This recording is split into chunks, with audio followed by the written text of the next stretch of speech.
സംസ്ഥാനത്തിന്റെ പുതിയ ചീഫ് സെക്രട്ടറിയായി ബിശ്വനാഥ് സിൻഹ ഇന്ന് ചുമതലയേൽക്കുകയാണ്. 1992 ബാച്ച് IAS ഉദ്യോഗസ്ഥനാണ് ബീഹാർ സ്വദേശിയായ Sinha. Chief secretary doctor A Jayathilak വിരമിക്കുന്ന ഒഴിവിലാണ് സിൻഹയുടെ നിയമനം. 35 വർഷത്തെ സർവീസിന് ശേഷം വിരമിക്കുന്ന ചീഫ് സെക്രട്ടറി ജയതിലകിന് സർക്കാർ യാത്രയയപ്പ് നൽകും. വൈകുന്നേരം 3-ന് ദർബാർ ഹാളിൽ നടക്കുന്ന യാത്രയയപ്പ് ചടങ്ങിൽ മുഖ്യമന്ത്രി VD സതീശൻ പങ്കെടുക്കും. ആഭ്യന്തര സെക്രട്ടറിയായ ബിശ്വനാഥ് സിൻഹ ചീഫ്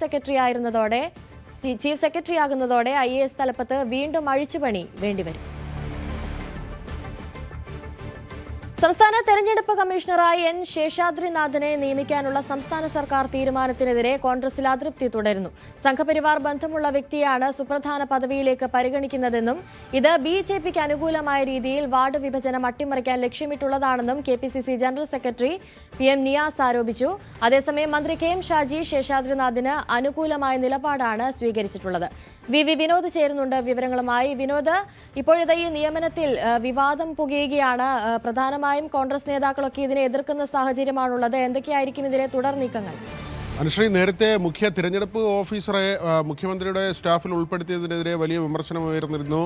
അത് VD സതീശനും ഉദ്യോഗസ്ഥനും തമ്മിലുള്ള ഒത്തുകളിയായിരുന്നു. തിരഞ്ഞെടുപ്പ് സമയത്ത് കോൺഗ്രസിനെ സഹായിച്ചെന്ന തരത്തിൽ CPMന്റെ ഭാഗത്ത് നിന്നാണ് അങ്ങനെ ഒരു ആരോപണം ഉയർന്നത്. പക്ഷേ ഇപ്പോൾ തിരഞ്ഞെടുപ്പ് കമ്മീഷണറുടെ നിയമനത്തിൽ വിവാദം വരുന്നു. കോൺഗ്രസിൽ നിന്ന് തന്നെയാണ് ഈ വിവാദം ഉയരുന്നത്. KPCC general secretary PM Niyas ആണ് ഇത്തരത്തിലൊരു ആരോപണം ഉന്നയിക്കുന്നത്. ഈ പഠനകാലത്ത് SFI പ്രവർത്തകനായിരിക്കുകയും പിന്നീട് സംഘപരിവാർ സംഘടനകളുമായി ചേർന്ന് പ്രവർത്തിക്കുക അല്ലെങ്കിൽ അങ്ങനെ ഒരു ആശയഗതിയിലേക്ക് പോവുകയും ചെയ്ത ശേഷാദ്രിനാഥിനെയാണ് ഇപ്പോൾ തിരഞ്ഞെടുപ്പ് കമ്മീഷണറായി മന്ത്രിസഭാ യോഗം തീരുമാനിച്ചത്. ശേഷാദ്രിനാഥിനെ അങ്ങനെ ഒരു തസ്തികയിലേക്ക് നിയമിക്കരുതെന്ന ആവശ്യം കോൺഗ്രസിൽ നിന്ന് തന്നെ ഉയരുന്നു.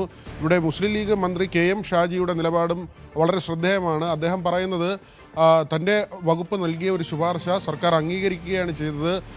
ശേഷാദ്രിനാഥിൻ്റെ രാഷ്ട്രീയ പശ്ചാത്തലത്തെക്കുറിച്ച് നോക്കേണ്ടതില്ല എന്ന തരത്തിലാണ് ഈ നിയമനത്തെ ന്യായീകരിക്കുന്ന തരത്തിലാണ് KM ഷാജിയുടെ ഭാഗത്തു നിന്നുള്ള ഒരു പ്രതികരണം ഉണ്ടാകുന്നത്. അതേസമയം ഈ വാർഡ് വിഭജനവുമായി ബന്ധപ്പെട്ടൊക്കെയുള്ള കാര്യങ്ങളിൽ വലിയ ഇടപെടലുണ്ടാകും. അത് BJPക്ക് അനുകൂലമായ തരത്തിൽ കാര്യങ്ങളെ നീക്കിക്കൊണ്ടു പോകും എന്ന തരത്തിലുള്ള ആക്ഷേപമാണ് കോൺഗ്രസിൽ ഒരു വിഭാഗം ഉയർത്തുന്നത്. അതേസമയം കോൺഗ്രസിനുള്ളിൽ തന്നെ ഈ നിയമനത്തെ പിന്തുണയ്ക്കുന്നവരുമുണ്ട്.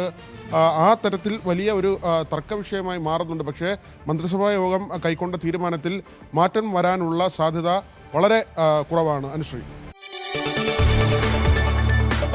കൂടുതൽ വാർത്തകൾക്ക് News 18 Keralam YouTube channel subscribe ചെയ്യുക.